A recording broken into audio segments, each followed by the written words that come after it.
अस्सलाम वालेकुम viewers, welcome back to my YouTube channel. आज मैं आपके साथ एक न्यू कंप्लीट नावल रीड कर रही हूँ। उम्मीद है आप सभी को पसंद आएगा। अगर पसंद आए तो लाइक कीजिएगा और मेरे चैनल को सब्सक्राइब कीजिएगा। ये जो मैं नावल आज आपके साथ रीड कर रही हूँ ये कुछ इस टाइप से है। Contract marriage base, rude hero, strong heroine, और इन दोनों के बीच कुछ ऐसे सर्कमस्टेंसेस बनते हैं। आप लोगों को ये जानने के लिए नावल रीड करना होगा। वैसे बहुत मज़ेदार स्टोरी है, आप लोग मुझे कमेंट में बता सकते हैं। चलिए अपना नावल स्टार्ट करते हैं। सिया तारों की बल खाती सड़क पर चलती गाड़ी इस्लामाबाद की हुदूद में दाखिल हुई। वो नम होती आंखों के साथ गर्दन सीट की पुश्त से टिकाए बाहर देख रही थी। कभी कभी हमें लगता है अगर हमारी ज़िंदगी का सबसे प्यारा और अजीज़ इंसान हमें छोड़कर चला गया तो हम भी ज़िंदा नहीं रहेंगे। आज से कुछ दिन पहले वो भी यही सोचती थी कि अगर उसके दादा इस दुनिया में उसे अकेला छोड़कर चले गए तो वो कहाँ जी सकेगी, वो अगला सांस भी कैसे ले सकेगी। वो उनके साथ ही मर जाएगी। लेकिन शायद वो ये नहीं जानती थी कि मरने वालों के साथ कौन मरता है, कोई भी नहीं। सबको रो धोकर बिला आखिर सबर आ ही जाता है। अचानक ही बादल ज़ोर से गरजे और पानी के कतरे तड़ातड़ गिलास विंड पर बरसने लगे थे। विंडो के पार देखती, आंखों में बार बार उमड़ आने वाले आंसुओं के उंगलियों के पोरों से साफ करती तो धुंधला पड़ता मंजर वाज़े हो जाता था। रात की गहरी स्याही की में सड़क के दोनों एतराफ लगी जिर्द स्ट्रीट लाइट्स रोशन थी। आसमान पर बिजली चमकने की वजह से बाहर के भीगे मनाजिर कुछ लम्हे के लिए रोशनी में नहा जाते थे और फिर से तारीकी में डूब जाते थे। वो ऐसे मौसम की बेहद शौकीन थी, मगर ज़िंदगी में पहली दफ़ा उसे हवा से हिलते हुए, बारिश में भीगते हुए पौधे और दरख्तों से अजीब सी वहशत हो रही थी। उसने इस मंज़र से जान छुड़ाने के लिए सीट की पुश्त से सिर टिकाए जलती हुई नम आँखें मूंद ली। उसके बाद गाड़ी कब एक वसी अरीज़ बंगले के सामने आ रुकी, उसे पता ही नहीं चला। गाड़ी रुकने और दरवाज़ा खुलने की आवाज़ पर वो भारी होती आंखों खोलकर चौंक कर सीधी हुई थी। दाईं तरफ बैठे हुए सुल्तान दादाजान ने गाड़ी से उतरकर उसकी वाली साइड का दरवाज़ा खोलकर उसके सामने हाथ फैलाया तो उसकी आंखें फिर से नम हुई थीं। वो उनका हाथ थाम कर नीचे उतर आई। फ्रंट पर बैठा हदीद भी सीट बेल्ट खोलकर बाहर निकल आया था। वो लोग टीवी लॉन्च में दाखिल हुए थे। उनके इस्तकबाल के लिए खड़ी ज़ारा भी घर की ख़ास मुलाजमा ने एक नज़र दादाजान पर डाली और दूसरी हदीद पर, तो जो काफ़ी संजीदा और थका थका सा नज़र आ रहा था। उन्होंने आगे बढ़कर नरमी से आयरा को गले लगाया था। दो आंसू चुपके से ज़ारा बी के दुपट्टे में जज्ब हुए थे। ज़ारा खातून, आयरा बेटी का उसके कमरा दिखा दो ताकि ये आराम कर सके। सुल्तान दादाजान ने ज़ारा बी को कहते हुए हदीद का शाना थपथपाया और अपने कमरे की तरफ चल दिए थे। आओ बेटे। ज़ारा भी शफ़क़त से उसका हाथ थामे सीढ़ियों की तरफ बढ़ गई थी। पीछे लाउंज में तन्हा खड़ा हदीद आलम अपने कमरे में जाने के बजाय सर झटकता था। हिसाब लिए वहीं लाउंज में रखे अपनी मखसूस चेयर पर बैठ गया। उससे घर में आए आज तीसरा दिन था और पिछले 3 दिन से बारिश भी मुसलसल जारी थी। रात भी बरसने वाली बारिश के बाइस आज सुबह काफ़ी निखरी हुई थी और पुरसुकून सी उतरी थी। डाइनिंग हॉल में लंबी सी मेज़ के इर्द गिर्द शहाना तर्ज की ऊंची कुर्सियां रखी हुई थीं। सरबराही कुर्सी पर विराजमान दादाजान की सारी तवज्जो आयरा पर थी, जो उनकी दाएं जानिब बैठी सुरमई रंग की ढीली सी कॉलर शर्ट पहने बेदिली से प्लेट पर झुकी कांटे की मदद से ऑमलेट काट रही थी। आंखें हुनूस मोहतरम थीं। जूस और डालो, सुल्तान दादाजान ने उसके खाली गिलास को देखते हुए प्यार से पूछा था। नो ग्रैंडपा, मैंने इतना ही पीना था। वो मुबहम सा मुस्कुराई थी। दादाजान ने मुतमईन होकर असबात में सर हिलाया था। मुइज़ नहीं उठा अभी तक? उन्होंने सामने ऑफिस जाने के लिए तैयार बैठे ओट्स के प्याले में चम्मच हिलाते हदीद को मुखातिब किया था। उठा कर आया हूँ, अभी आ जाएगा, उसने जवाब देते हुए ओट्स से भरा चम्मच मुंह में रखा था। Morning everyone. T shirt trouser में मलबूस, अपने धुन में मगन, हशाश बशाश सा मुइज़ डाइनिंग हॉल में दाखिल होकर कुर्सी भींच कर बैठ गया था। गीले चेहरे से पानी के कतरे टपक रहे थे। साथ ही टेबल पर उबले हुए अंडे के प्लेट रखती ज़ारा बी को फ्लाइंग किस दी तो वो हमेशा की तरह जेब गई थी। बाजू लंबा करके जैम की बोतल उठाते उसकी नज़र आयरा पर पड़ी थी। ओह हाय ब्यूटीफुल, उसने खुशदिली से कहते हुए दूर से अपनी अजली शरारत मुस्कुराहट उछाली तो आयरा जवाबन ज़रा सा मुस्कुरा दी। What's your name pretty girl? Aira Jahangir. वो मुइज़ को देखते हुए तसबस का शिकार हो रही थी। जहांगीर? उसने एक आईब्रो उचकाते आंखों में शरारती मुस्कुराहट खेल रही थी। मुइज़, हदीद ने तनबिया करके बुलंद आवाज़ पर वो मुदफ़ाना दोनों हाथ उठाकर गोया सीज़ फायर कर गया था और मुस्कुराहट दबाते नाश्ते की तरफ मुतवज्जा हो गया था। हदीद ऑफिस जाते हुए आयरा को यूनिवर्सिटी ड्रॉप करते जाना। वो कह रही है कि उसका पहला ही स्टडीज़ में बहुत लॉस हो चुका है। ओके। वो टिश्यू से हाथ साफ करता हुआ उठ बैठा था और आयरा को देखते हुए बोला, मैं ऑलरेडी लेट हो रहा हूँ, सो काइंडली 1 मिनट के अंदर ही आप मुझे पोर्टिको में मिले। लहजे में इकताहट वाज़ह थी जिसे आयरा ने चौंक कर बाखूबी नोट किया था। वो बिना कुछ बोले उठ खड़ी हुई, लेकिन दिमाग मुसलसल इस तंग वदूद में था कि अपने दादा के इंतकाल से पहले भी उसे कहीं देखा है, मगर कहाँ देखा है।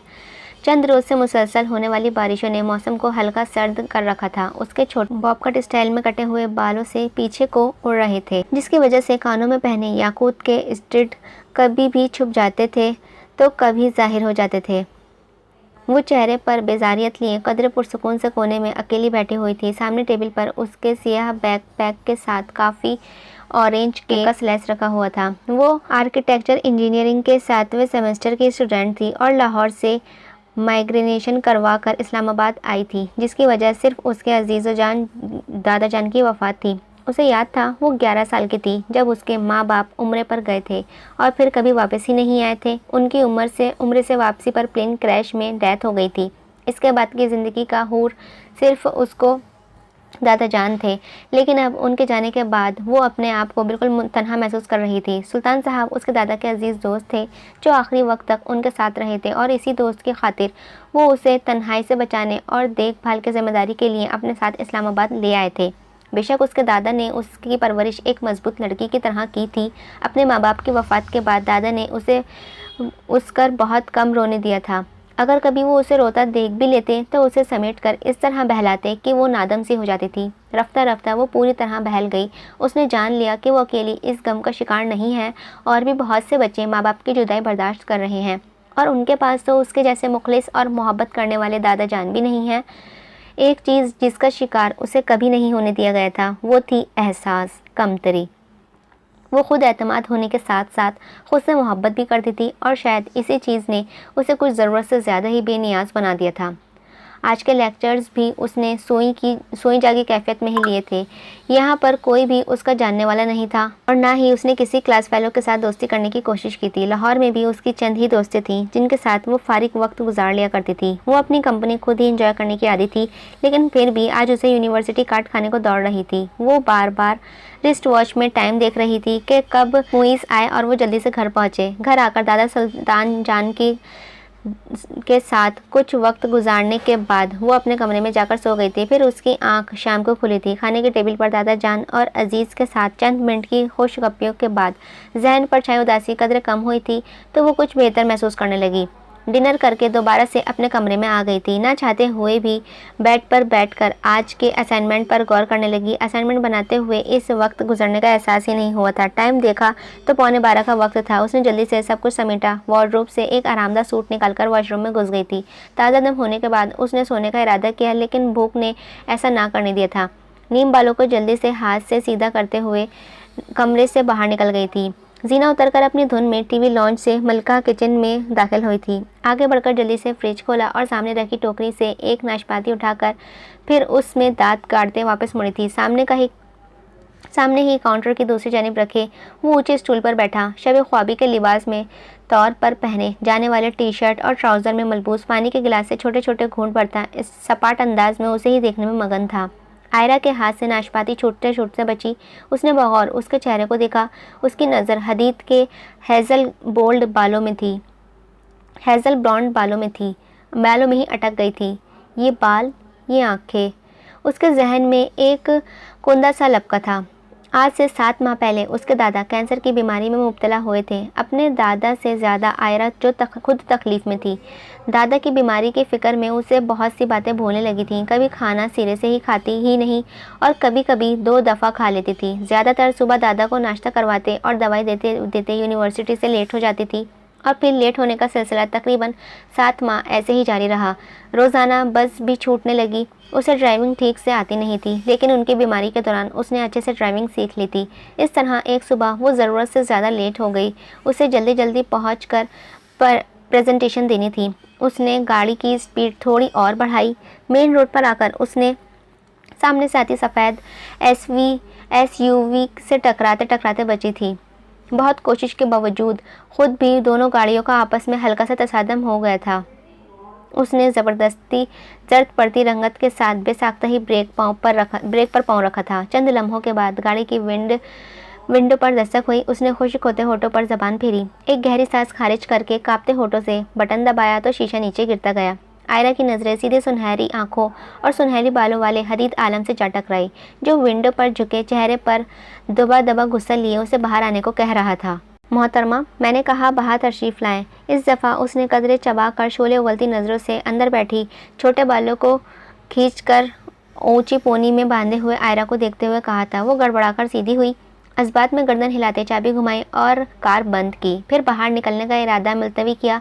दरवाजे को अच्छे से लॉक किया और सियाह आंखों में ढेरों संजीदगी लिए सर उठाकर उसे देखा और बोली, देखें, पहली बात तो ये कि मैं बाहर नहीं आऊँगी क्योंकि मैं पहले ही बहुत लेट हो चुकी हूँ, और दूसरी बात, मेरी कोई गलती नहीं है, ये सब एक इत्तेफाक था, मैंने जानबूझकर नहीं किया है। सो आप अपना और मेरा टाइम वेस्ट करने के बजाय पीछे हट जाएं ताकि मैं वक्त पर यूनिवर्सिटी पहुँच सकूँ। जवाबन हदीद उसके इस किस्म के सफाकी से बोले जाने वाले सफ़ेद झूठ पर अश अश कर उठा था। मोहतरमा, आप किसे बेवकूफ़ बना रही हैं? आपने अपनी स्पीड चेक की है? क्या था स्पीड को? उसने आंखें छोटी की। व्हाट? उसके इस अंदाज ने हदीद को आगे तो लगा दी थी। मैं कह रहा हूँ अभी और इसी वक्त बाहर तशरीफ़ लाएं। वो भीजते हुए लहजे में जैसे घुर्राया था। एक्सक्यूज़ मी, अब आप मुझसे काफ़ी बदतमीज़ी से बात कर रहे हैं। उसका दिमाग तेज़ी से काम करने लगा था और उसके 3 सेकंड में अगले 3 सेकंड में अगर आपने मेरा रास्ता पीछे नहीं हटे तो आपको अंदाज़ा नहीं है कि मैं क्या करूँगी। अच्छा, क्या करेंगी आप? मैं करूँगी कि पहले मैं आपकी आँखों में स्प्रे फेंकूँगी। उसने दरवाजे के साथ अटका स्प्रे खींचकर उसे दिखाया था। फिर मैं कभी किसी भी 1043 जैसे नंबर को डायल नुमाइंदे को कॉल करने के बजाय यहाँ पर चीख चिल्लाकर लोगों को इकट्ठा करूँगी, और नहीं, उन्हें कहूँगी कि आप मुझे हरास कर रहे हैं। और पता है क्या? उसने बराह रास्त उसकी आंखों में झांका था। वो सब लोग 1 मिनट के अंदर ही इकट्ठे होकर आपको जलील कर देंगे। कुछ लोग हाथ उठाएंगे, कुछ वीडियोस बनाएंगे। रही मैं तो मुझे मसनूई तौर पर ही सही लेकिन मजलूमियत भरी निगाहों से देखा जाएगा और इज्जत से रुखसत भी किया जाएगा, क्योंकि माय डियर, ये पाकिस्तान है। यहाँ पर ज़्यादातर लोग फारिग और तमाशगीन हैं। और हाँ, अगर आप इस वक्त CCTV फुटेज के मुतालिक सोच रहे हैं तो मत सोचें। इन पर गौर करना तो फ़िलहाल बहुत दूर की बात है, लेकिन इससे पहले आपकी कोई भी एक उस किस्म पर जोर दिया गया वीडियो लीक हो गई तो सोचें, क्या इज्जत बाकी रह जाएगी आपके मिस्टर? अपने गेटअप से आप मुझे एलीट क्लास के एक वैल्यूएबल बिजनेसमैन लग रहे हैं। सो आई एम 110% श्योर आप ये सब अफोर्ड नहीं कर सकते हैं, इसीलिए मेरी कार से हाथ हटाएं। मुझे पहले ही बहुत देर हो चुकी है। उसने सामने वाले की हद से ज़्यादा सुर्ख पड़ती रंगत को देखे बगैर शीशे ऊपर चढ़ा लिया था, चाबी घुमाई और एक्सीलेटर पर दबाव बढ़ाया था। हदीद बेइख्तियार मुठ्ठियाँ भींचकर पीछे हटा। वो जन से गाड़ी उड़ा ले गई। I will never forget you idiot. वो गुस्से से बड़बड़ाते हुए अपनी कार की तरफ पलट रहा था। नॉनसेंस। उसकी बड़बड़ाहट हुनूस जारी थी। मंजर तहलील हुआ था। सुनहरी सुबह आहिस्ता आहिस्ता सुनहरी बालों में तब्दील हुई तो वो हॉल में वापस लौटी थी, जहां सामने स्टूल पे बैठा हदीद उसके चेहरे के बदलते हुए रंगों को नापसंदीदगी से देख रहा था। Oh no!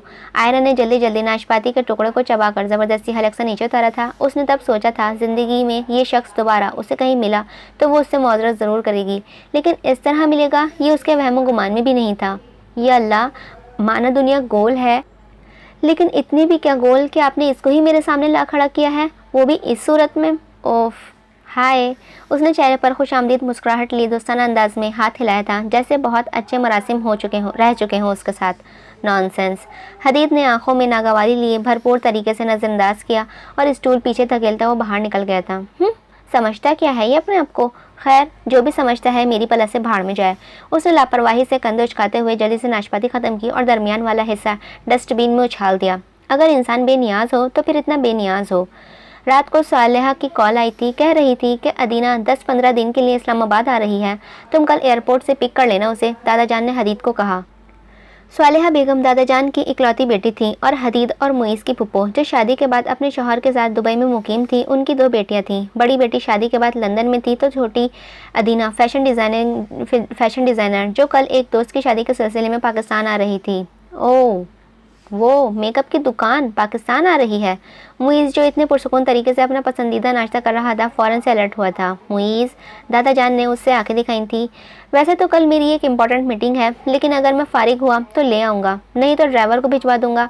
अब तुम्हें क्या मसला है बरखुरदार? वो मुइज़ के चेहरे पर नमूदार होने वाली नापसंदीदगी देख चुके थे। सिर्फ मसला? मसाइल कहें दादा जान, मसाइल। मुझसे तो उन मोहतरमा की अरबी नुमा उर्दू ही नहीं संभाली जाती, बाकी सब तो बात की बात है। तासुफ भरे अंदाज में नफ़ी में सर हिलाया, फिर कुछ सोचते हुए उसकी शरारती आंखें चमकी तो बोला था, लेकिन कोई मसला नहीं, इस दफ़ा काफ़ी मज़ा आएगा मिस अदीना की आमद पर, क्योंकि इस दफ़ा आयरा भी तो है। उसने बात मुकम्मल करके एक नज़र आयरा पर डाली, जो नासमझी से उसे ही देख रही थी। दूसरी नज़र दादा जान पर, जो उसे नज़रअंदाज करते सेब की काश खाने लगे थे। साथ ही को नखियों से हदीद को देखा, जो संजीदगी से नाश्ता कर रहा था। सबका इतना सर्द रद्द अमल देखकर वो बद मिजागी से बचा हुआ क्रोनेस्ट खाने लगा। आयरा, ये क्रीम चीज़ पास करना प्लीज़। मुइज़ ने आयरा के पास रखी बोतल की तरफ इशारा किया। आयरा ने सर को जनबिश देते हुए बोतल उठाई और अगले ही लम्हे सामने रखा जूस का जग अनजाने में हाथ लगने से उलट गया था। वो खुद तो बर वक्त कुर्सी धकेलकर पीछे हट गई थी, लेकिन जूस की काफ़ी ज़्यादा मिकदार हदीद की सफ़ेद शर्ट दागदार कर गई थी। लो जी, व्हाट इज़ दिस नॉनसेंस? वो शशदत सा अपनी दागदार शर्ट देखता रह गया। आई एम सॉरी, वो मैं।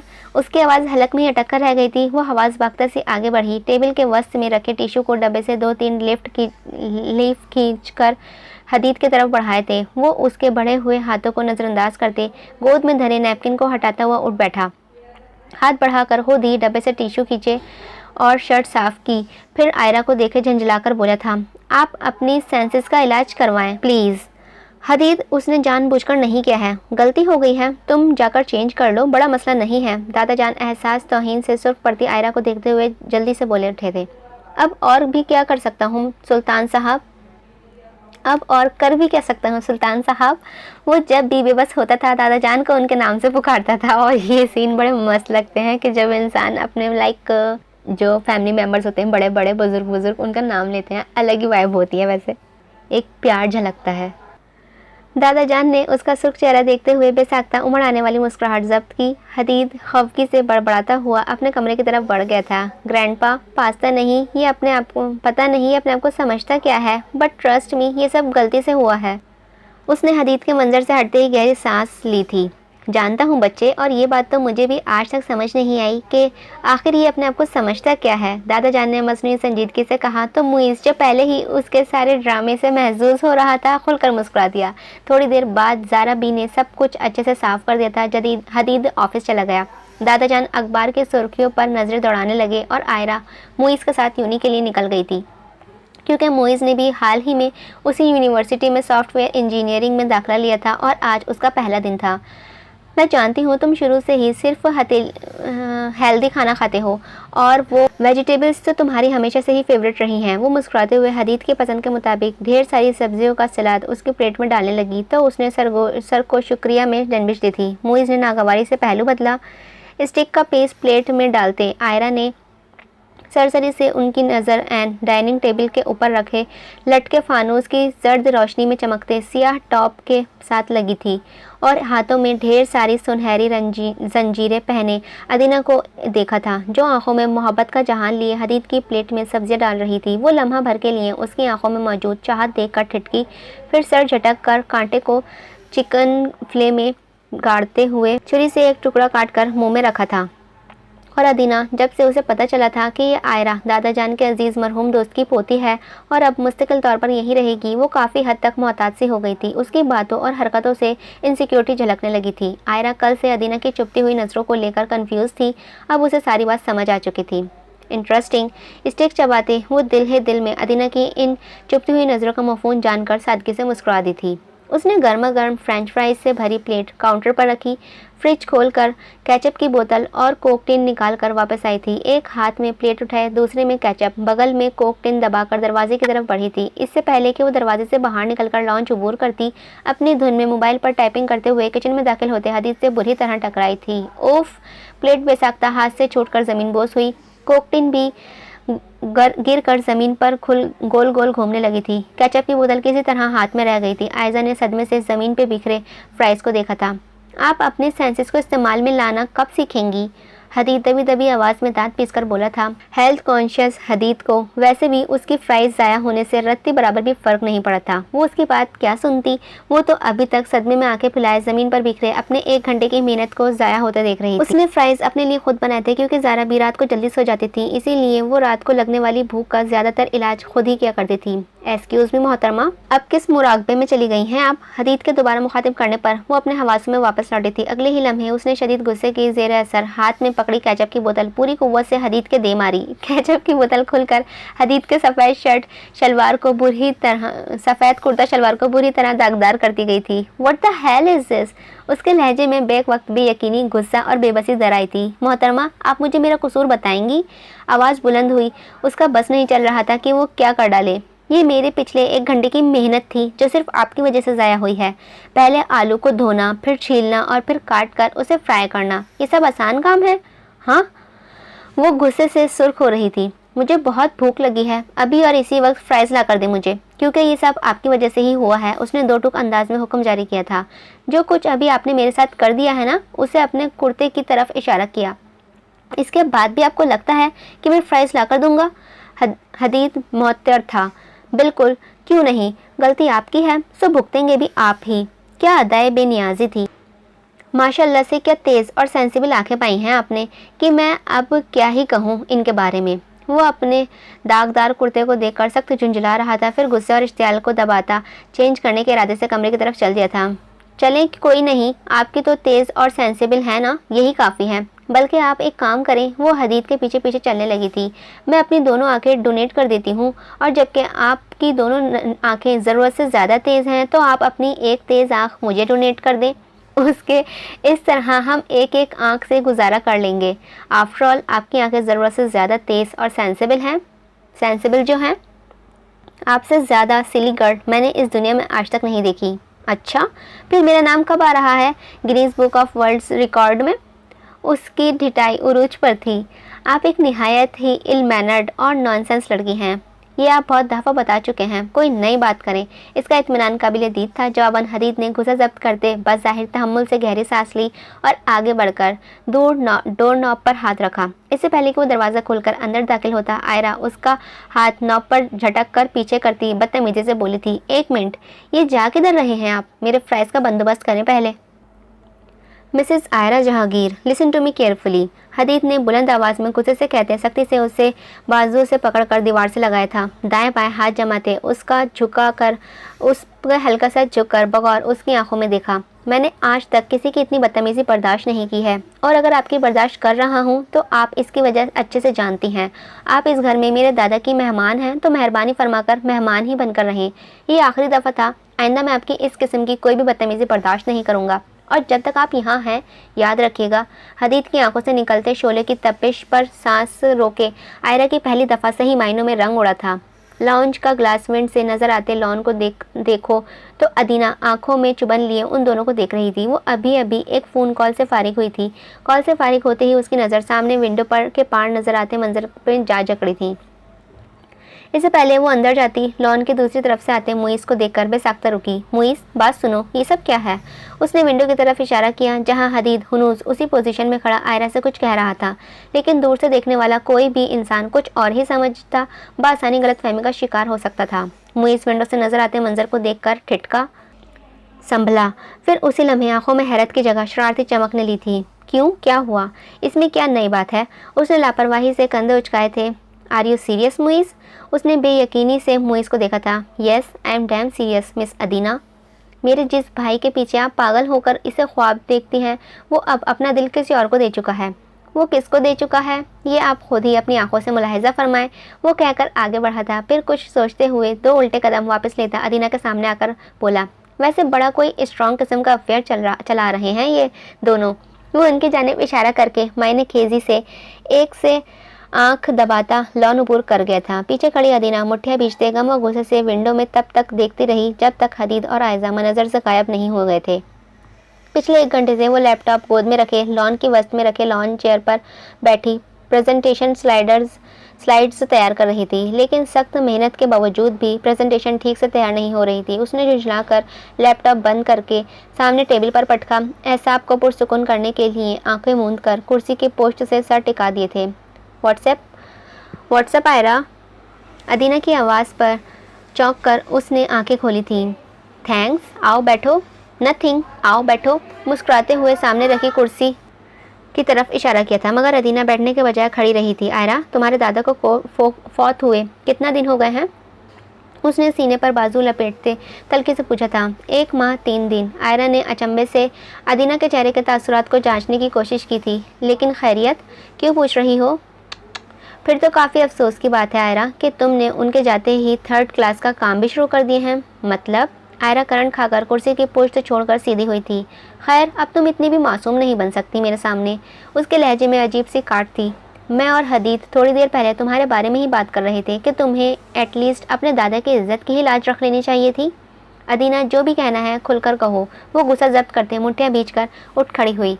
हदीद ने मुझे तुम दोनों के न्यू रिलेशनशिप के बारे में बताया है, और पता है वो क्या कह रहा था? वो तंज़ मुस्कुराते हुए ज़रा सा उसकी जानिब झुकी।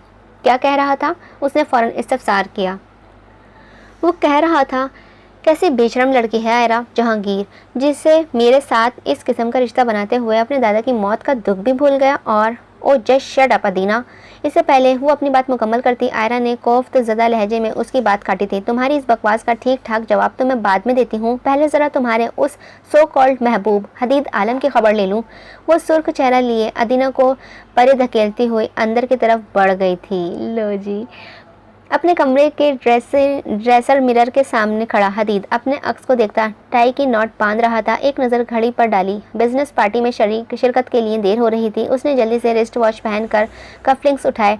तभी दरवाज़ा धाड़ से खुला और वो आंधी तूफान की तरह अंदर आई थी। आस्तीन पर कफलिंग्स नत्थी करते उसने बेसाख्ता ही नजरें उठाकर दरवाजे की तरफ देखा। आयरा का चेहरा गुस्से से लाल भभूका हो रहा था। समझते क्या हैं आप अपने आप को? हाँ, वो भूखी शेरनी की तरह उसके पास आकर गुर्राई थी। Excuse me. उसने नासमझी से आयरा को देखा था। आपको ज़रा भी एहसास है दूसरों के फीलिंग्स का? आयरा ने उसके सीने पे दोनों हाथ रखकर पूरी कुव्वत लगाकर उसे पीछे की तरफ धकेला। वो हल्का सा लड़खड़ा गया। बिहेव।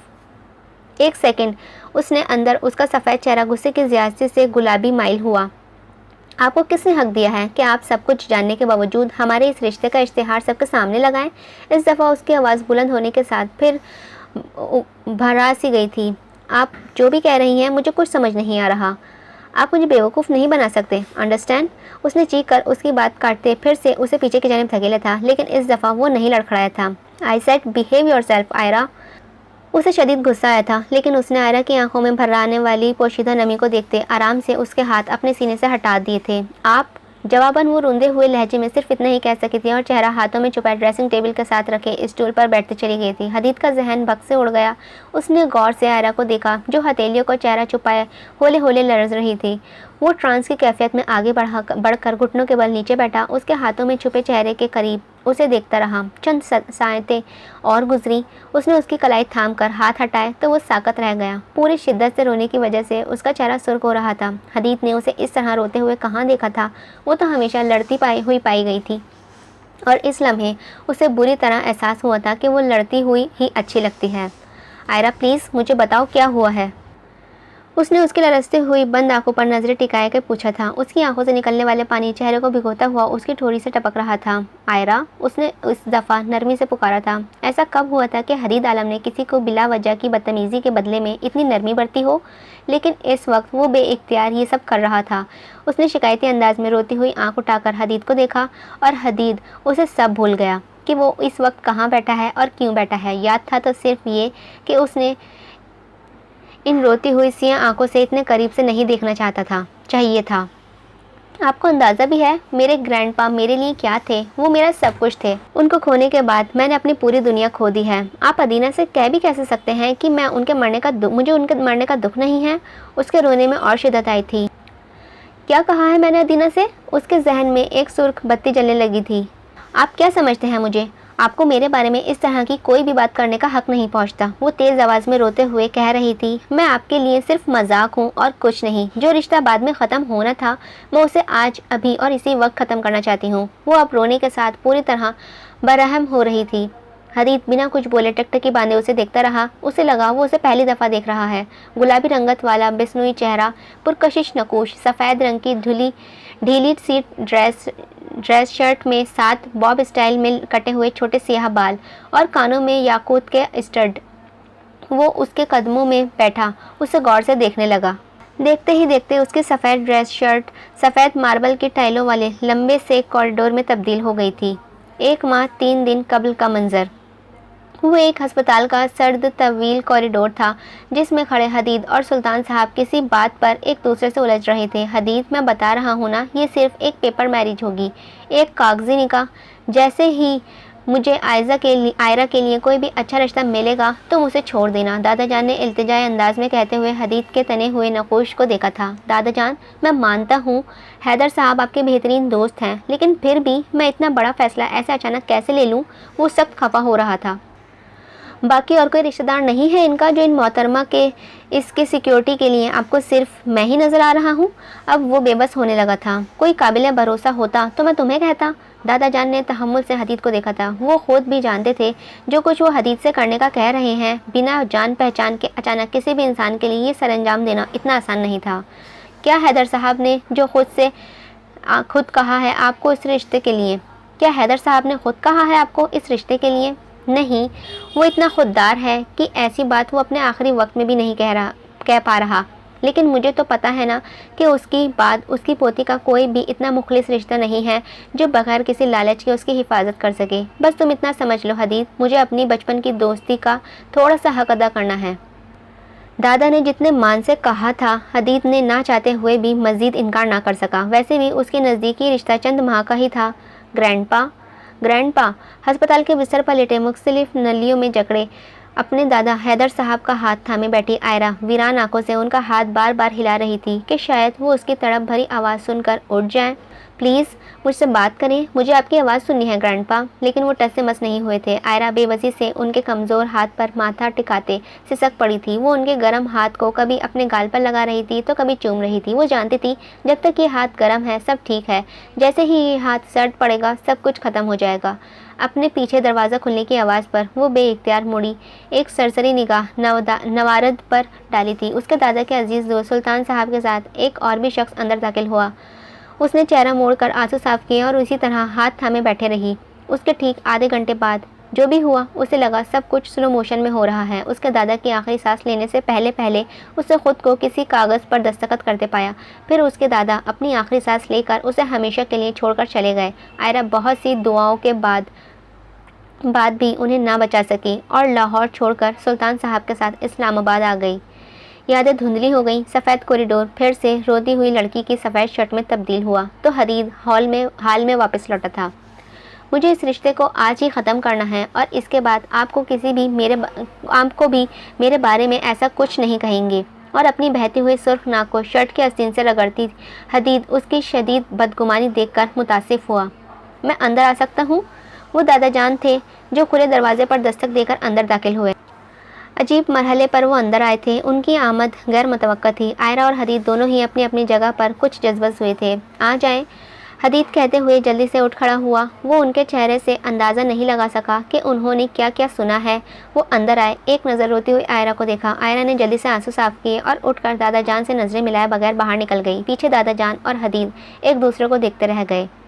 मैं 2 दिन बाद वापस दुबई जा रही हूँ, अदीना ने सॉसेजेस का टुकड़ा काटते हुए बाकायदा ऐलान किया था। वो सब एक वक्त डाइनिंग हॉल में नाश्ते के लिए बैठे हुए थे। छुरी काटा चलाती आयरा का हाथ लहजा भर के लिए रुका था, फिर सर झटक कर दोबारा से प्लेट पर झुक गई थी। क्यों, क्या हुआ? अपनी साबका जल्दी पर तेल का काम करने वाली हरकत को भुलाए मुइज़ ने बेसाख्ता ही पूछा था। मुइज़ और उसकी मासूमियत। अदीना की बात पर दादाजान ने चौंक कर हदीद को देखा जो इत्मीनान से नाश्ता कर रहा था। दादाजान के जहन की स्क्रीन पर रात का मंजर किसी फिल्म की तरह चलने लगा। देखो हदीद, तुम जानते भी हो कि उसके दादा मेरा बेहतरीन दोस्त था। उसे दोस्ती के वास्ते ही मैंने तुमसे ये कुर्बानी मांगी थी। लेकिन इसके साथ हमारे दरमियान जो डील हुई थी वो यही थी कि ये निकाह सिर्फ तब तक के लिए है जब तक मुझे उसके लिए कोई अच्छा रिश्ता नहीं मिल जाता। फिर क्या फिर भी तुम कुछ दिन के लिए समझौता नहीं कर सकते थे? दादा जान ने काफ़ी अफसोस से हदीद को देखते हुए कहा था। हदीद जो अपने चमकते सिया बूटों पर नजरें टिकाए, दोनों हाथ आपस में फंसाए सोफे पर बैठा था। उसने कुछ बेचारगी के अंदाज में गहरा सांस लिया और बोला था, दादा जान, आप गलत समझ रहे हैं। मैंने अदीना से ऐसी कोई बात नहीं की। और आपको वाकई लगता है कि मैंने इस किस्म की कोई गुफ्तगू की होगी? उसने उल्टा बेयकीनी से सवाल कर डाला। जो भी है, तुम एक दिन के अंदर अंदर सब कुछ ठीक करोगे, बात ख़त्म। दादा जान ने दो टूक फैसला सुनाया था। ठीक है, मैं सब कुछ फिक्स करूंगा सुल्तान साहब, लेकिन इसका हरगिज़ ये मतलब नहीं है कि मैंने ऐसा वैसा कुछ भी किया है।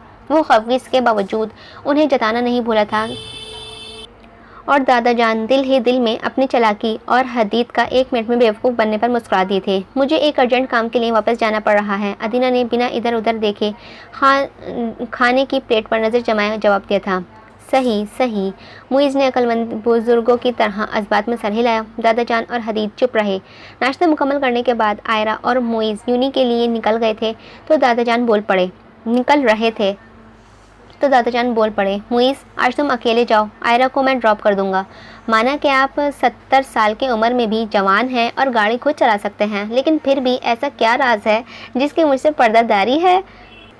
उसने संजीदगी से शरारती आंखें सुकेड़ी थीं। आयरा ने एक नज़र दादा जान को देखा। उनके तर्ज अमल पर कल वाली बात का शुबा तक न था। आ जाओ बच्चे, मुइज़ को नज़रअंदाज किया और आयरा को साथ लिए पोर्च की तरफ बढ़ गए थे। मेरी तो कोई इज्जत ही नहीं है, वो पैर पटकता हुआ उनके पीछे लपका था। कुछ कहना था आपने ग्रैंडपा? उसने बिला आखिर गाड़ी में छाई खामोशी तोड़ी थी। नज़र स्टीयरिंग व्हील घुमाते दादा जान के हाथों पर जमी थी। अदीना ने तुम्हें जो तकलीफ़ पहुंचाई है उसके लिए मैं माजरत ख्वाह हूँ। वो सब कुछ सुन चुके थे। ग्रैंडपा प्लीज़, ये कहकर आप मुझे शर्मिंदा कर रहे हैं। उसे दादा जान के माजरत करना वाकई अच्छा नहीं लगा था। आयरा बच्चे, पता है गलतफहमी बहुत बुरी चीज़ है और मैं नहीं चाहता कि तुम्हारे और हदीद के दरमियान बिला वजह ही कोई गलतफहमी पैदा हो। गलतफहमी? हाँ, गलतफहमी। बेशक तुम्हारा और हदीद का रिश्ता आर्जी है, लेकिन फिर भी मैं चाहता हूँ कि तुम दोनों एक के दरमियान किसी किस्म की कोई गलतफहमी नहीं रहनी चाहिए। तुम दोनों को एक दूसरे के नेचर का अच्छे से पता होना चाहिए। अदीना ने जो कुछ भी कहा वो सच था या झूठ, वो अच्छे से जान गई थी। दादा जान गलतफहमी का लफ्ज़ बार बार क्यों इस्तेमाल कर रहे हैं? अदीना ने जो भी कहा वो झूठ था, क्योंकि जिस हदीद को मैं जानता हूँ, जो मेरे हाथों से बड़ा हुआ है और इतना लाउबाली और कमज़र्फ इंसान नहीं है कि किसी के बारे में ऐसी बात करे। जवाबन वो कुछ नहीं बोली थी, चुप सादे बैग के स्ट्रेप से खेलती रही। हदीद 9 साल का था जब उसके माँ बाप एक कार एक्सीडेंट में वफात हुई थी और मुइज़ सिर्फ 1 साल का। दादा जान को संजीदगी से लंबी तहमीद बांधते देखकर आयरा ने अपनी तमाम तर तवज्जो उनकी जानिब मुंतकिल की थी। हदीद बचपन से ही दूसरे बच्चों की निस्बत कम शरारती था, लेकिन माँ बाप की वफ़ात के बाद वो आहिस्ता आहिस्ता ज़िम्मेदार होने के साथ संजीदा होता गया। मेरी बेहद मोहब्बत और तवज्जो भी उसकी तबीयत में छाई संजीदगी और खामोशी को कम नहीं कर सकी।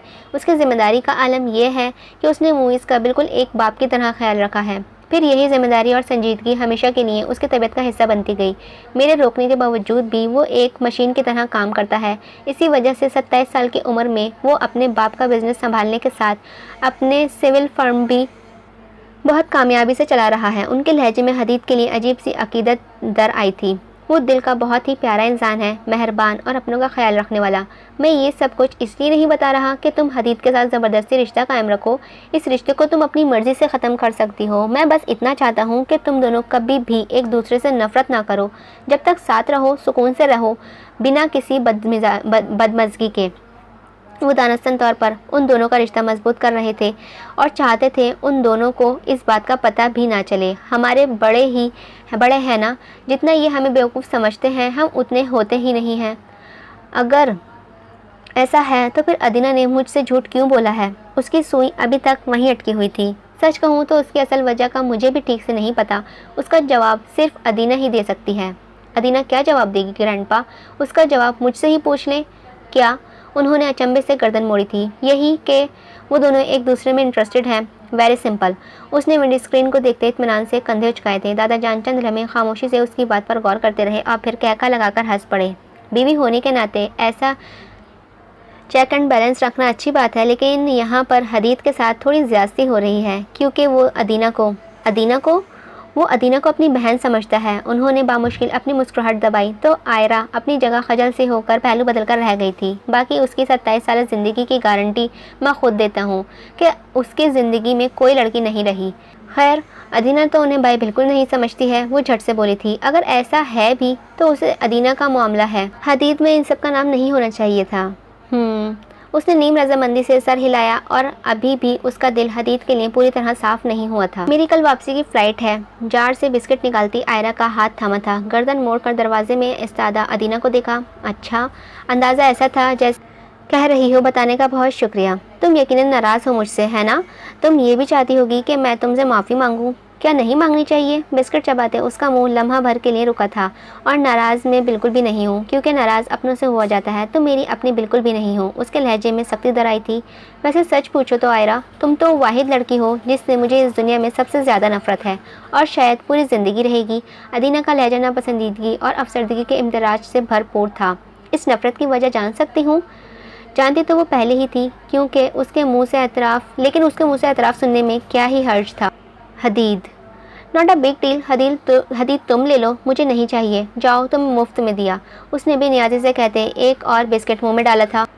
अच्छा मजाक था ये। अदीना को हंसी आ गई थी। तमस्कर उड़ाती हंसी। जब तुम जैसे लोग सबको सब कुछ मिल जाता है, खासकर जो हमारी किस्मत में हो वो भी, तो तुम लोग हम जैसे खाली हाथ लोगों के साथ ऐसे ही मजाक करते हो। जो चीज़ तुम्हारी किस्मत में लिखी है वो मैं नहीं ले सकती, जो मेरी किस्मत में है वो तुम मुझसे नहीं ले सकती। ऐसी बातें करके अपना मजाक मत बनवाओ अदीना, उसने संजीदगी से टोका था। हदीद का नाम मैंने बचपन से ही अपने नाम के साथ सोचा है। मैंने उसे ज़िंदगी के हर मोड़ पर अपनी ज़ात के साथ मुंसलिक होने के ख्वाब देखे हैं, लेकिन आज वो सिर्फ तुम्हारा है। उसकी ज़ात पर सिर्फ आयरा जहांगीर ही पूरी तरह काबिज़ है। क्यों? उसके लहजे में अजीब सी काट थी। अदीना, क्या तुम्हें कभी किसी ने बताया नहीं कि जो इंसान चाहिए हो उसे किसी और से नहीं मांगते, बल्कि खुद उसी को उससे मांगते हैं? दूसरों से किसी की ज़ात को कौन मांगता है? जवाबन आयरा की बात पर वो अजीब से अंदाज में मुस्कुराती थी। कब कब मैंने हदीद को हदीद से नहीं मांगा होगा। उसकी आंखों में ढेरों थकान उतरी थी, लेकिन उसने आज तक मेरी किसी एक भी फरियाद को इस काबिल नहीं समझा कि उस पर गौर करता। वो सिर्फ मुझे एक कज़न की तरह ट्रीट करता है। जिस किस्म की तवज्जो मुझे चाहिए उसने वो आज तक नहीं दी, और ना ही कभी देगा। इस दफ़ा उसकी आवाज़ में नमी सी घुल आई थी। अदीना, मुझे एक बात का अंदाज़ा हो गया है कि तुम खुद से बिल्कुल भी मोहब्बत नहीं करती, उसने पुरसोच अंदाज में कहते जार को बंद किया था, फिर हाथ साफ करते हुए पूरी तरह उसकी जानिब मतवज्जा हुई थी। अदीना, जब तक तुम खुद से मोहब्बत नहीं करोगी तब तक कोई भी तुमसे मोहब्बत नहीं करेगा। किसी की मोहब्बत पाने का पहला उसूल यही है कि आप खुद से मोहब्बत करें, अपनी कदर करना सीखें, ना कि अपनी इज्जत नफ्स को रोल दें। तुम्हें तो खुद से बहुत मोहब्बत होगी आयरा। वो टिकटिकी बांधे हसरत भरे अंदाज में गोया हुई थी। बिल्कुल, वैसे भी तुम्हें तो वाकई खुद से इतनी मोहब्बत होनी चाहिए आयरा। सिर्फ मुझे नहीं अदीना, हर इंसान को होनी चाहिए। उसने फ़ौरन तस्दीक की थी। नहीं, तुम्हारा खुद से मोहब्बत करना ज़्यादा ज़रूरी है, क्योंकि जिससे हदीद आलम मोहब्बत करता हो फिर उस इंसान का खुद से मोहब्बत करना लाजमी हो जाता है। वो इस ताज़े हंसी अंदाज से शाइस्तगी से पुर था। आयरा बुरी तरह ताज्जुब का शिकार हुई थी। हदीद आलम मुझसे मोहब्बत क्यों करेगा? उसने तफक्कुर से दिल में सोचा था। अगले ही लम्हे बिना शऊरी तौर पर बिस्किट में मौजूद डार्क चॉकलेट चिप की वजह से हल्क में फीली कड़वाहट की जगह मिठास ने ली थी। तुम्हें किसने कहा कि वो मुझसे मोहब्बत करता है? उसने फ़ौरन इस्तफसार किया था। जिस हदीद ने मुझे आज तक इस घर में ठहरने पर कभी नहीं रोका, वो पता है कल मेरी एक गलती की वजह से मुझे क्या कह रहा था? क्या वो कह रहा था? अगले चंद दिनों में मैं उसे पाकिस्तान में नज़र न आऊं और आइंदा उसकी बीवी से इस किस्म की घटिया गुफ्तगू से गुरेज करने से उसके साथ 1000 फीट के फासले पर रहूं। उसकी आंखें तजलील और दर्द भरे आंसुओं से लबरेज हुई थी। आयरा, वो जो मुसलसल हैरानी की ज़िद में थी, उसे अदीना सरापाए फरियाद लगी थी। अदीना की बात सुनकर उसके दिल में मौजूद हदीद के मुतालिक बच्ची कुची गलत फहमी भी दूर हो गई थी, और एकदम से उसे इर्द गिर्द की फ़िज़ाएं पुरसुकून सी लगने लगी। अदीना, आयरा ने आगे बढ़कर चंद कदमों का फासला तय करते हुए हमदर्दी से उसका हाथ थामा था, जिसे अदीना ने फ़ौरन नापसंदीदगी से झटक दिया। जवाबन आयरा ने सोगवारियत से गहरा सांस खारिज करते हुए अदीना को देखा और बोली, जो औरत मर्द को बआसानी मैसर हो जाए वो उसे सराहने के आदि नहीं होते, बल्कि हम सब इंसान को ही यही दिमागी आदत है कि हमें लिंगी ज़्यादा चिपकने वाली लोग बिल्कुल पसंद नहीं आते हैं। इसी तरह मर्दों को इस किस्म की औरत भी पसंद नहीं आती। आयरा ने उसके सपाट से चेहरे को देखते अपनी तरफ से समझाने की कोशिश की थी। काश आयरा तुम पैदा ही नहीं हुई होती, उसने चबाकर कहा था। वैसे तो मैं कल हमेशा के लिए पाकिस्तान छोड़कर जा रही हूँ, लेकिन तुम्हें मैं हमेशा याद रखूँगी, उसने लहजे में किरचिया समोए हट धर्मी से कहा। दरवाजे का रुख किया। आयरा उसकी आंखों में मुअत्तरिद इज़्तिराब देखकर बुरी तरह से हज़न का शिकार हुई थी। अदीना, जो मर्ज़ तुम्हें है उसका कोई इलाज नहीं, लेकिन मैं फिर भी यही कहूँगी कि इज़्ज़त नफ्स सबसे ऊपर होनी चाहिए, मोहब्बत से भी और ऊपर। आयरा ने उसकी पुश्त को देखते हुए मजबूत अंदाज में कहा था। अदीना लम्हे भर के लिए थमी, फिर सर झटकती बाहर निकल। वो अपने कमरे में बेड पर चिट लेटा छत को तके जा रहा था। रात को जल्दी सोने के आदी होने के बावजूद वो आज रात के 1 बजे भी जाग रहा था, जिसकी वजह जहन की स्क्रीन पर बार बार दो रोती हुई सियाह आंखें का जगमगा उठना था। चंद दिनों से बिजनेस में बेहद मसरूफ़ होने के बायस उन दोनों का बहुत कम सामना हुआ था, या शायद वो खुद ही उससे कतरा रहा था, जिसकी वजह से दिल दिमाग से बगावत थी। वो हदीद था, उसे किसी की गई बिला वजह की बदतमीज़ी इतनी जल्दी नहीं भूलती थी, लेकिन अब शायद वो भूलने लगा था, क्योंकि मामला दिल तक पहुंचा था। इन चंद दिनों में वो मुसलसल उसके हवासों पर छाई रही थी। दिल था जो दिमाग को बार बार कहता था, बगावत क्या उसी में बेहतरी है, बगावत करो इसी में बेहतरी है। लेकिन दिमाग को अपनी आना अजीज़ थी, जो चंद माह पहले वाली सबकी और बेबसी अभी तक नहीं भुला पा रहा था। जब उसकी बंद आंखों के पीछे सियाह आंखें जगमगाती थीं, उसे अपने दिल से बेहद हसद महसूस होता था। क्या मैं उसे मिस कर रहा हूँ? No, not at all. वो झुंझलाकर जल्दी से उठ बैठा, बेड क्राउन से टेक लगाकर आंखें मूंदी। उसकी आंखें रोने के बाद ज़्यादा खूबसूरत। उसका जहन फिर से भटका। लहल वला कुव्वत। वो तेज़ी से कंबल हटाकर पाँव में स्लीपर पहनता हुआ उठ खड़ा हुआ और दरवाज़ा खोलते हुए बाहर निकल गया था। लाउंज में आकर उसकी तवज्जो सामने LED स्क्रीन पर चलते फ्रेंड्स शो ने खींची थी। वो दोनों पाँव ऊपर किए सोफे पर आलती पालती मारे बैठी थी। गोद में पॉपकॉर्न का प्याला रखा था। सामने ग्लास टेबल पर रखे डिब्बे में से काफ़ी बेढंगे अंदाज में कतरे गए डोनट्स झांक रहे थे। डोनट्स के चंद टुकड़े ज़मीन पर भी बिखरे पड़े थे। अपनी तबीयत के बरखिलाफ इतना बिखरे और बेतरतीबी देखकर उसका दिल किया कि वो आगे बढ़कर उसकी तबीयत अच्छे से साफ़ कर दे, लेकिन अगले ही लम्हे वो वहीं दिल बगावत कर गया। उसने गला खंगार कर अपनी मौजूदगी का एहसास दिलाना चाहा। आयरा, जो कनखियों से हदीद को लाउंज में दाखिल होता हुआ देख चुकी थी, जानबूझकर अनजान बन गई। आप इस वक्त स्क्रीन देख रही हैं। खुद को नज़रअंदाज होना शायद उसे अच्छा नहीं लगा था, इसीलिए फ़ौरन आगे बढ़ा था। और ये क्या है? उसने बैक वक्त डिब्बे में मौजूद ज़मीन पर बिखरे डोनट्स के टुकड़ों की तरफ इशारा किया था। डोनट्स हैं। उसने पॉपकॉर्न साइड पर रखते हुए आगे झुककर डब्बा उठाया था और उठकर हदीद की तरफ बढ़ाया था। खा लें आप भी। क्या शहाना अंदाज था। वो बचे हुए बेढंगे अंदाज में कुतरे हुए डोनट्स इस वक्त सिर्फ किसी जानवर के खाने लायक थे, इंसानों के तो बिल्कुल भी नहीं, जिन्हें वो हदीद को पेश कर रही थी। हदीद ने बेयकीनी से आयरा को देखा, जैसे कह रहा हो सीरियसली, क्योंकि ऐसी ऑफ़र हदीद आलम को सिर्फ आयरा जहांगीर ही कर सकती थी। क्या हुआ? उसने हदीद की आंखों में फैली हैरत को भांपते हुए फिर नासमझी से पूछा था। कुछ नहीं, शुक्रिया। उसने सर को इस्बात में खम देते हुए डिब्बा थाम लिया था। एक नापसंदीदा नज़र डोनट्स पर डाली, फिर आयरा को देखा और बोला, आप कब तक यहाँ रहना पसंद करेंगी? क्या मतलब? इसकी भर में उलझन से इकट्ठी हुई थी। इस घर से कब तक जाना पसंद करेंगी? बात वही थी, लफ्ज़ मुख्तलिफ थे। आयरा कुछ लम्हे बोल न सकी थी। अभी चंद दिन कबल ही तो उसे पहली दफ़ा हदीद आलम अच्छा लगा था। पहली दफ़ा उसे एहसास हुआ था वो हदीद से हमेशा बिला वजह बहुत बदतमीज़ी कर जाती है। उसकी गलती थी। वो चंद दिनों से उससे माफ़ी मांगने की हिम्मत जमा कर रही थी, लेकिन ये क्या? एक लम्हे में सारे एहसास फना हुए थे। हदीद की बात सुनकर उसके तलवे पर लगी सर पर भुजी थी। कब तक? वाकई? उसने दोनों बाजू सीने पर लपेटे तंजिया एक आईब्रो उचकाया था। मैं तो यहाँ आना ही नहीं चाहती थी। मेरा लाहौर वाला घर खाली पड़ा है, जो मेरा अपना है। मेरे माँ बाप और दादा ने मेरे लिए बहुत कुछ छोड़ रखा है। लावारिस नहीं हूँ मैं। इसकी आवाज़ कदरे बुलंद होने के साथ साथ लर्जी गई थी।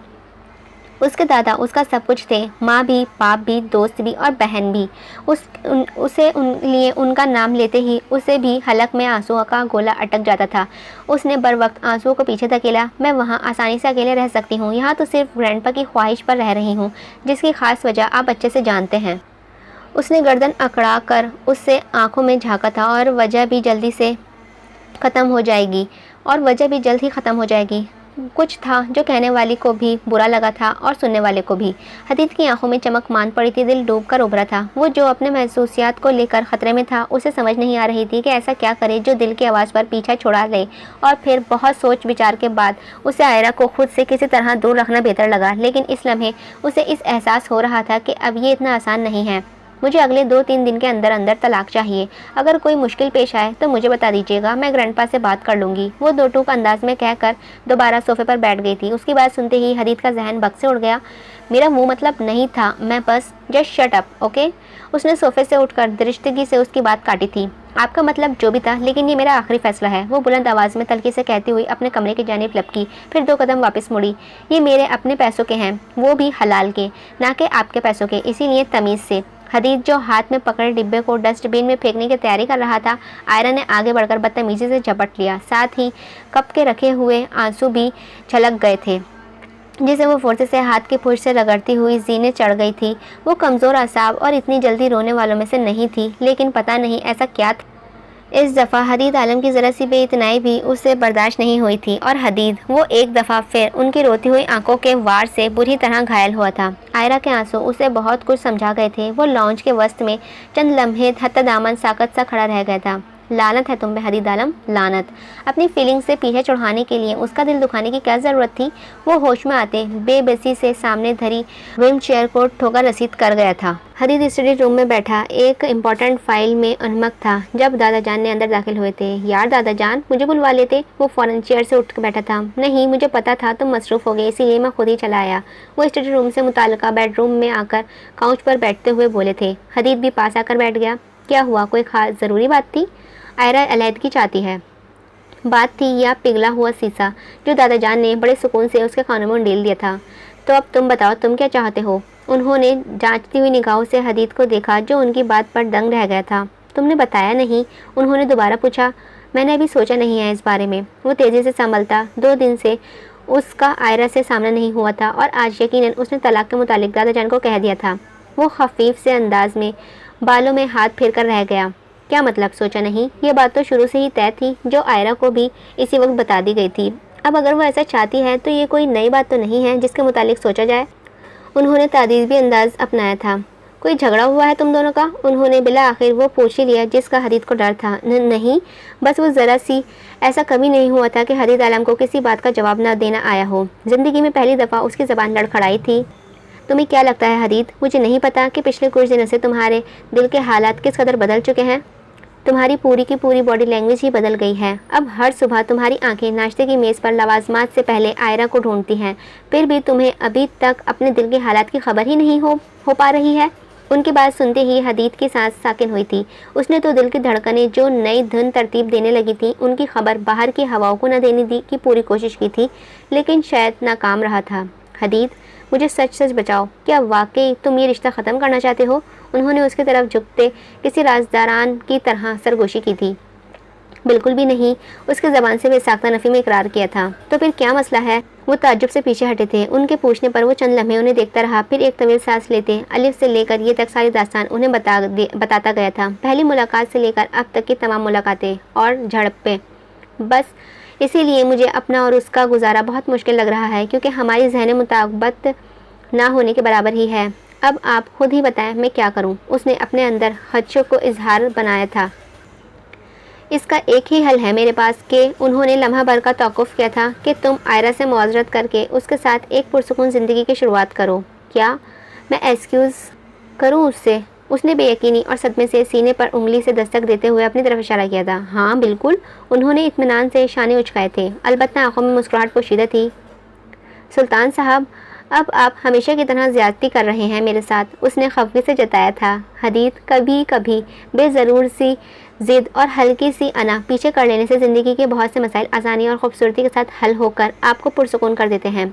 इसीलिए तुम भी अपनी इस हल्की सी अना को छोड़ दो और दिल की सुनो, दिल का फ़ैसला तस्लीम कर लो। वो उनसे से उसका कंधा थपथपाकर बाहर निकल गए थे। हदीद पुरसोच अंदाज में उनकी पुष्ट देखता रह गया। वो गहरी तारीकी में चमकते चांद की रोशनी में लॉन की सीढ़ियों पर बैठी थी। किसी गैरमनी नुक्ते पर नज़र टिकाए वो बिना आहट पैदा किए हुए उसके पहलू में आकर बैठ गया। वो उसकी तरफ देखे बगैर फ़ौरन उठ खड़ी हुई, मगर हदीद ने उसका हाथ पकड़कर जाने से रोक लिया था। प्लीज़ बैठ जाओ, मुझे बात करनी है।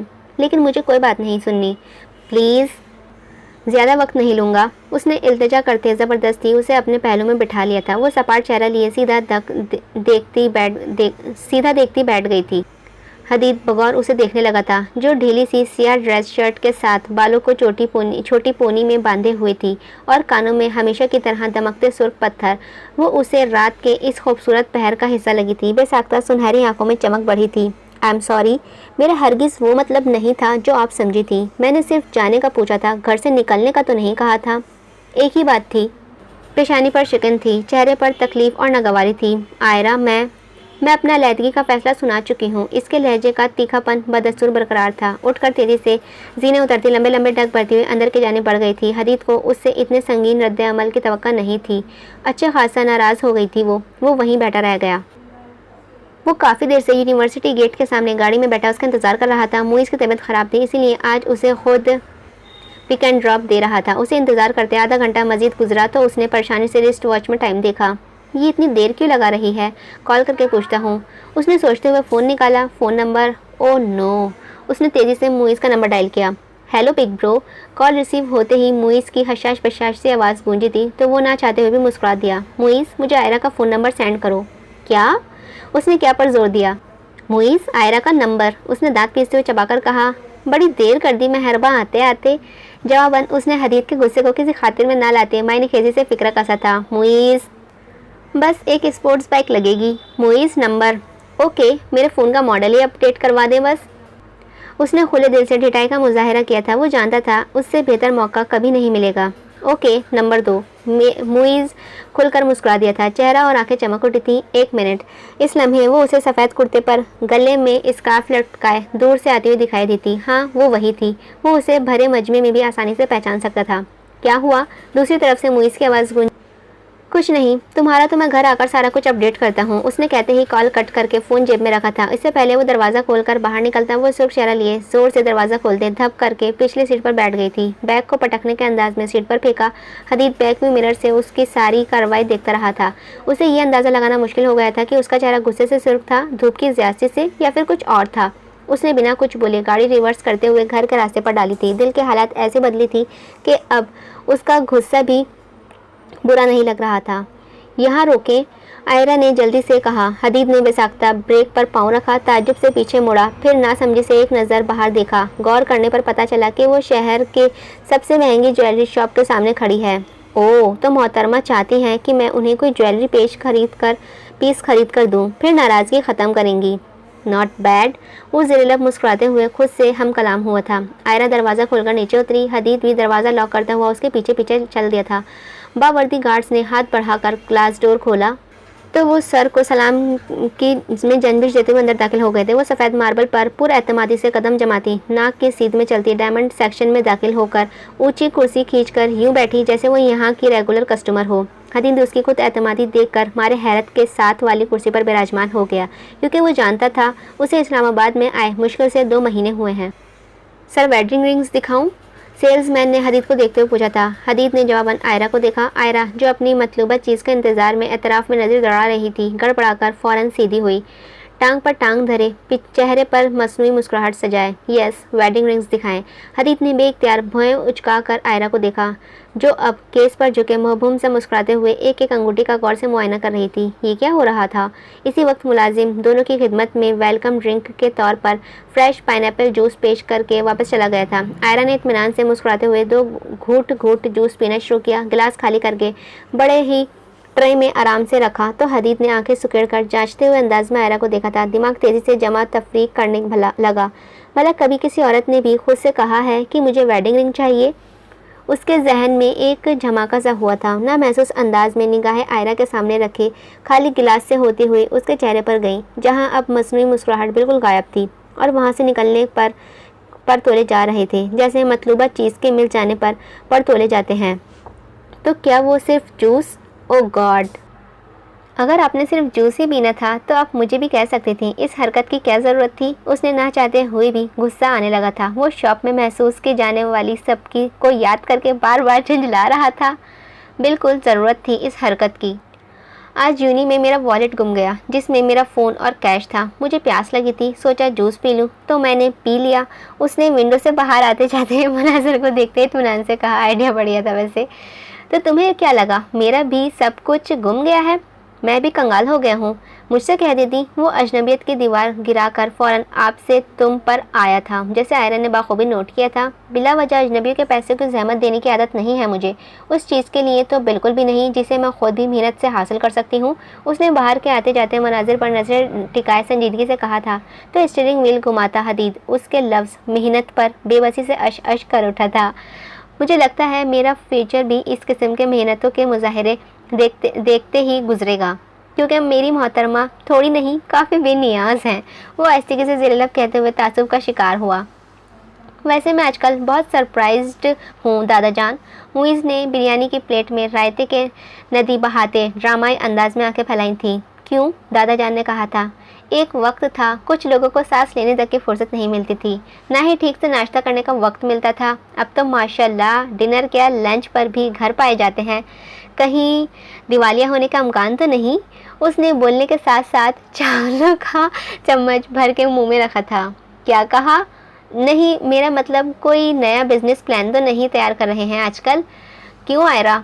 उसने हदीद की कड़ी निगाहें से मुतासिर होकर तेजी से बयान बदलते हुए आयरा को गुफ्तगू में घसीटा था। बेइख्तियार आयरा की सियाह आंखें मुस्कुराई थी और शायद काफ़ी अरसे बाद वो मुस्कुराई थी, क्योंकि दिल की हालत अब बदल चुकी थी। पिछले चंद रोज़ से हदीद उसकी नाराज़गी की वजह से घन चक्कर बना हुआ था। अब उसके हर अमल में आयरा के लिए मोहब्बत और अकीदत थी, जिसे देखकर उसका दिल कतरा कतरा पिघल रहा था। जहाँ पहले वो उसके हाथ से कोई चीज़ गिरने या टूटने पर बेजारियत दिखाता था, अब इस किस्म के किसी भी हादसे के बदले वो बिना कुछ बोले सुकून से उठकर मुलाजमत से साफ करवा देता था।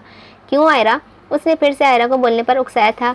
आयरा ने कुछ भी कहने के बजाय हल्के से शाने उचकाए थे, खुद पर निगाहों की तपिश महसूस करते खाने से निगाहें हटाकर इर्द गिर्द देखा। उसकी नजरें दादा जान के साथ बैठे हदीद पर गई थी, जो पुरशुक निगाहों से उसे ही तक रहा था।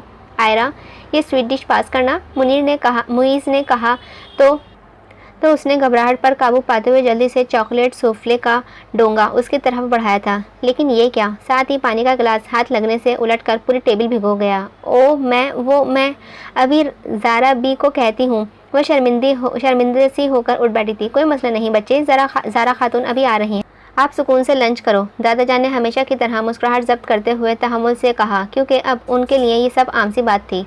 नहीं, बस मैंने खा लिया है। उसने जल्दी से अपनी प्लेट उठाई और किचन में घुस गई। ज़ारा भी ने मेज़ साफ़ की तो किचन से निकलकर सीढ़ियों की तरफ बढ़ गई थी। 2-3 जीने ऊपर जाकर उसने मुड़कर पीछे देखा। वो अभी तक बंद मुट्ठी पर थोड़ी जमाए मुस्कुराती हुई नज़रों से उसे ही देख रहा था। दूसरे हाथ की उंगलियां मेज़ पर मुंतहिक थी। उफ! इसने कस कर ढेरों खफत अंदर उतारी और तेज़ी से जीने फलांगने लगी। वो कोहनी के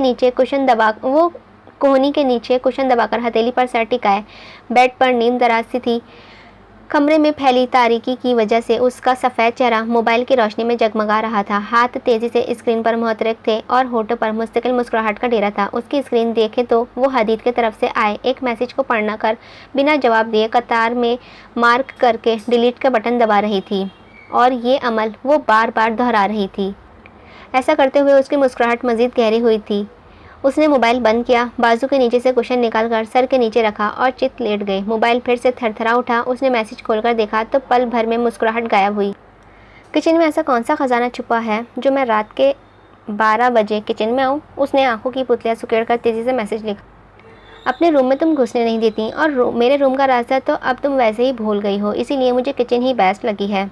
जवाबी मैसेज मौसूल हुआ था। मैं इस वक्त नहीं आ सकती। पैगाम लिखकर वो पैरों को स्लीपर्स में घुसेड़ती बिस्तर से उठी और बॉबकट बालों को हाथ से संवारा। प्लीज़। हदीद का मैसेज पढ़ते वो मुस्कुराकर कमरे से बाहर निकली। जीने उतर कर किचन में कदम रखा तो पूरा किचन सुनसान था। तेज़ी से एतराफ़ का जायज़ा लेने पर पूरी तवज्जो का मरकज़ सामने काउंटर पर रखा बेबी पिंक कलर का डिब्बा ठहरा। उसके सियाह आंखों में इश्तियाक उभरा। वो कदरे तजबस का शिकार होकर आगे बढ़ी थी। एहतियात से डिब्बा खोला।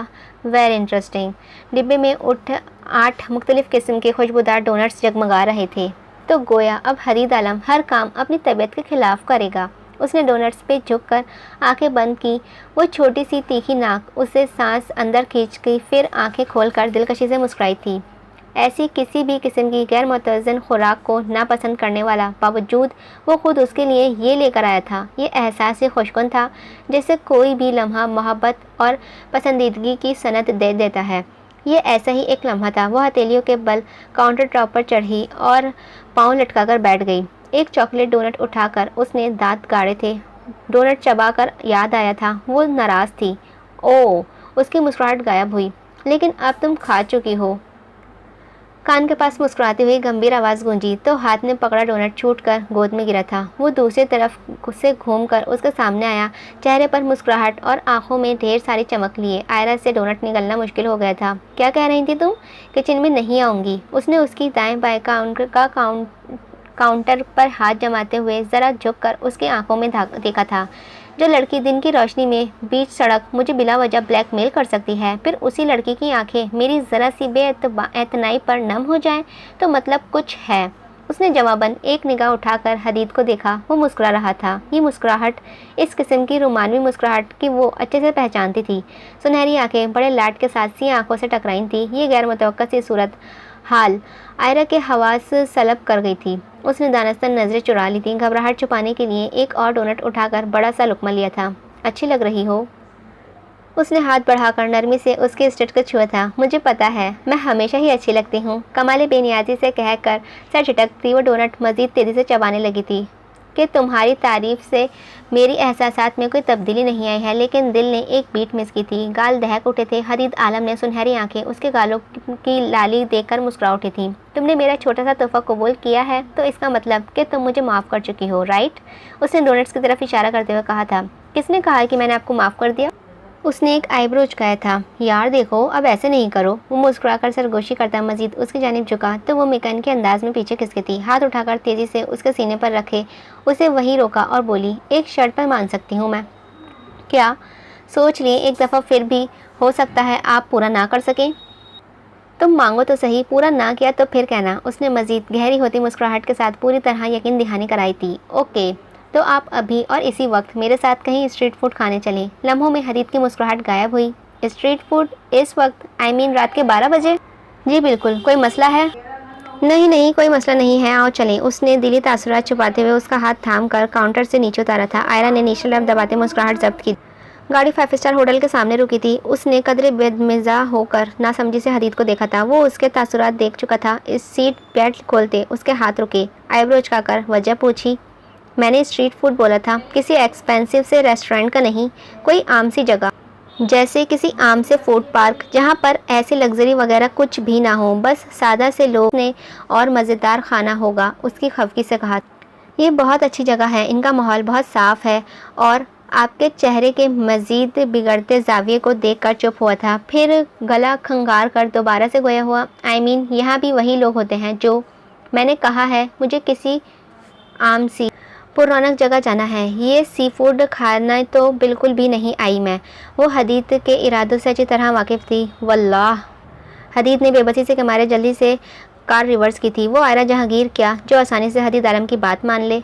वो मजबूती से उसका हाथ थामे रोशन पर चल रहा था, रोश पर चल रहा था। इस एतराफ़ में घास पर प्लास्टिक की कुर्सियाँ और मेज़ें बिछी हुई थीं, जहाँ से भांत भांत की बोलियाँ और ऊंचे कहके गूंज रहे थे। ये एक फूड पार्क था। आयरा की आंखें और चेहरा पूरी तरह चमक रहे थे। एक स्टॉल से बेसन नान और फ्राइज़ लेने के बाद उसने सोडे की कैन खरीदी। इससे पहले कि वो वहीं बिछी कुर्सियों पर एक पर बैठती, हदीद ने उसकी बातों में उलझाकर ज़बरदस्ती गाड़ी में लाकर बैठाया था। इतनी आला वाइब्स आ रही थी वहाँ, और प्लीज़ इस किस्म की वाइब्स पर जोर दिया। इतनी ही काफ़ी है आज के लिए। उसके चेहरे पर नागवारी देखकर मबूस आयजा को ना चाहते हुए भी हंसी आई थी। उसने कैन मुँह से लगाते हुए मुस्कुराहट छुपाई थी। Try it. उसने नॉन उसकी तरफ बढ़ाया। श्योर। उसने अपनी दिली तासुरात छुपाते हुए मुस्कुरा कर कहा था। वो उससे कह नहीं सका कि फ्राइड खाने उसे सख्त नापसंद हैं। उसे ज़बरदस्ती तेल में लथड़े बेसन वाले नान का छोटा सा लुकमा लिया। नाइस। टिश्यू से होठ खींचते हुए उसने मतली सी होने लगी थी, लेकिन बज़ाहिर वो मुस्कुरा रहा था। उसने रश्क भरी नज़रों से आयरा को देखा, जो सुकून से नान खा रही थी। तो फिर अब मैं कह सकता हूँ कि तुमने मुझे माफ़ कर दिया है? वो सीट पर आलती पालती किए टिश्यू से हाथ साफ करती आयरा की सुनहरी आंखों के हिसार में लिए गोया हुआ। आयरा कुछ भी कहने के बजाय इत्मीनान से हाथ साफ कर रही थी। खाली डिस्पोजल प्लेट्स को बाहर उछालकर हदीद की जानिब मुड़ी। वो 2 स्टॉल छोड़कर तीसरे नंबर वाले से जलेबी खाकर, फिर मैं जवाब देती हूँ इस बात का। उसने हाथ से विंड स्क्रीन के पार इशारा किया था। व्हाट? उसे इस सब के बाद भी तुम्हारे पेट में कुछ खाने की जगह है? वो तंज नहीं था, वो वाकई हैरान था। अस्तगफुरुल्लाह, आप मेरे निवाले गिन रहे थे? उसकी तेवरें चढ़ी थी। नहीं मोहतरमा, आए चलते हैं जलेबी खाने। उसने ब्रक कर फ़ौरन कार स्टार्ट की। Wow amazing. उसने गर्मा गर्म जलेबी मुंह में डालते हुए लुत्फ़ लिया था। बंद मुट्ठी पे थोड़ी जमाए हदीद और रूहानी निगाहों से देख रहा था, जिसे ना जाने वो कितने इम्तिहान लेने थे आज मोहतरमा ने। हाँ तो क्या कह रहे थे आप? जलेबी से भरपूर इंसाफ करके सब कुछ समेटने के बाद उसने पूरी तवज्जो हदीद की जानिब मजमल की थी। नहीं, इतनी भी क्या जल्दी है? सोच लें एक दफ़ा, कुछ और इस तरह का एक्स्ट्रा हेल्दी खाने वाला रहता तो नहीं? उसने जलकर कहा तो आयरा कहका लगाकर हंस दी थी। सर खुद ब खुद ही नफ़ी में हिल गया था और शायद ये पहली दफ़ा था कि हदीद ने उसे इस तरह खुलकर मुस्कुराते हुए देखा था। एक्चुअली मुझे कुछ कहना है आपसे, उसने पूरी तरह हदीद की जानिब रुख करते हुए संजीदगी से कहा तो वो सीधा होकर बैठा था। क्या? मैंने इस दिन काफ़ी बदतमीज़ी की थी, इसीलिए I am really really sorry. बिला आखिर उसे याद आ गया था। इट्स ओके, मैंने आपको ब्लैकमेल भी किया था। और वो ज़रा ठहरी। नो प्रॉब्लम, वो इस दफ़ा मुस्कुराया था। वो हरेसमेंट वाली बात बहुत गलत और इनसेंसिटिव थी, इसके लिए मैं काफ़ी शर्मिंदा थी। वो थी, है नहीं, आपकी मजबूरी थी, मैं समझ सकता हूँ। हदीद की मुस्कुराहट मज़ीद गहरी हुई थी। मेरा सवाल अभी वही है, उसने मुस्कुरा कर जताया तो वो उसके सुनहरी आंखों में देखते दिलकशी से मुस्कुरा दी। हदीद को जैसे सारे जवाब मिल गए थे। चेहरे पर ढेरों एतमानियत उतर आई थी। मुझे कुछ देना है तुम्हें, उसने कहते हुए जैकेट की जेब से एक छोटी सी मखमली डिब्बी निकालकर आयरा के सामने की थी। क्या है ये? हदीद ने डिब्बी वाह की तो अंदर एक डायमंड की पूरी आबोताब से साथ जगमगा रही थी। प्रपोज कर रहे हैं मुझे? आयरा ने हैरत से छुपाते मुबस्सिम से अंदाज़ा अपनाया था। हदीद ने मुस्कुराहट दबाकर असबात में सर हिलाया था। लग तो कुछ ऐसा ही रहा है, उसने मसनूई संजीदगी से कहते हाथ आगे किया था। हदीद ने सरशारी से 7 अंगूठी उसकी तीसरी उंगली पर सुपुर्द की थी। निगाह उठाकर उसकी गहरी सियाह आंखों में देखा, जहां उसके लिए मोहब्बत का जहान आबाद था। उसने महबूब सी आयरा का हाथ थाम कर हथेली खोली थी, फिर उसी तरह हथेली ऊपर की और लबों से लगाकर धीरे से नीचे की। मुझे ज़्यादा तो नहीं पता, बस मुझे लगता है कि मुझे तुम्हारे साथ चाहिए, सारी ज़िंदगी के लिए, हमेशा के लिए। उसने जैसे यकीन दहानी कराई थी, जताया था। मैं चाहता हूँ अब तक हमारे दरमियान जो भी इख्तलाफ रहे हैं, हम दोनों उसे भूलकर एक नई ज़िंदगी की शुरुआत करें। आयरा जो बिल्कुल मजमंद हो गई थी, गहरा सांस लेकर ज़रा तौक़ुफ़ के बाद गोया हुई थी। ग्रैंडपा कहते हैं कि वो आपकी पूरी ज़िंदगी की गारंटी दे सकते हैं कि आपकी ज़िंदगी में कोई लड़की नहीं रही है, लेकिन आपके फ्लर्ट के मुज़ाहिरे देखकर मुझे लगता है उन्हें आपके मुतालिक बहुत बड़ी गलतफ़हमी हुई है। उसके इस तरह शक करने पर वो खुलकर मुस्कुराया था। मेरा ये मानना है कि शादी तभी करनी चाहिए जब इंसान को अपने आप को तहम्मुल मिजाज बनाने और समझौता करना सीख ले, क्योंकि एक अंदाज़े रिश्ता और तवक़्क़ुआत कायम नहीं हो सकते हैं। उस है जी बिल्कुल, मेरा भी अब इस बात पर पुख्ता यकीन है कि और इसकी जीती जागती मिसाल आप हैं, आपके सामने हूँ।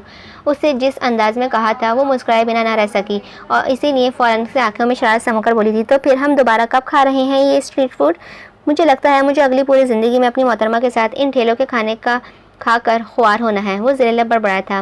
अभी भी मौका है आपके पास। आपके वो कज़िन अदीना जिंदा सलामत रांझा रांझा करते आपके पीछे है, आपको प्यार और एहतराम के साथ हेल्थी खाना भी सर्व करेगी, और सबसे बड़ी बात, वो खाना गिराएगी भी नहीं। हदीद के शिकवे से फैज़याब होकर उसने हल्का सा झुककर उसके कान के करीब सरगोशी करते लापरवाही से कंधे उचकाए तो वो नफ़ी में सर हिलाते ज़ोर से हंस दिया। हाँ खैर, फ़ायदा तो मेरा बहुत है, लेकिन वो क्या है कि अब मेरा जितना भी नुकसान होना था वो हो चुका है। उसने एक ठंडी आग भरते हुए गाड़ी घर के रास्ते पर डाली थी। आप आखिर अपने आप को समझते क्या हैं? एक निहायत ही सेंसिबल इंसान। खुशफहमियाँ। उसने सर झटका। वो चेहरा झुका कर एक दफ़ा फिर दिल खोलकर हंसा था। हदीद ने नरमी से उसे अपने करीब किया और उसका सर अपने कंधे से लगाता मोहब्बत से धीरे से बोला था, तुम बहुत अच्छी हो और बहुत प्यारी भी, बस ये अनहाइजीनिक चीज़ें ना खाया करो। और आयरा नरमी से मुस्कुराती थी। फिर क्या हुआ जो तुम्हारी कॉमन सेंस ख़राब है? फिर क्या हुआ जो तुमसे चीज़ें फिसल कर टूट जाती हैं? आखिर हो तो तुम हदीद आलम। वो उसके कंधे पर सर टिकाई एकदम चिल्लाई थी और वो मुसलसल मुस्कुराए जा रहा था। मतलब ये तो तय था कि उनका रिश्ता जो भी रंग बदले, ये आग व पानी का संगम वक्तन फ़वक्तन भड़कते रहना, ये शायद यही उनके रिश्ते का हुस्न था। थोड़ी देर बाद हदीद की हंसी में उसका कहकहा भी शामिल हुआ था। आयरा की हंसी की जलतरंग महसूस करते हदीद को कामिल यकीन हो गया था कि दादा जान ठीक कहते हैं कि कभी कभी बेज़रूर सी ज़िद और हल्की सी अना छोड़ देने से ज़िंदगी खूबसूरत और पुरसुकून हो जाती है। और ज़िंदगी वाकई खूबसूरत और पुरसुकून हो गई थी। ख़त्म शुद। उम्मीद है आप सभी को ये नावल पसंद आया होगा और आपको हदीद और आयरा की केमिस्ट्री कैसी लगी मुझे कमेंट में लाजमी बताइएगा। अपना ध्यान रखिएगा, मिलते हैं किसी और नावल के साथ। जब तक के लिए अपना ध्यान रखिए, मुझे अपनी दुआ में याद रखिए। अल्लाह हाफ़िज़।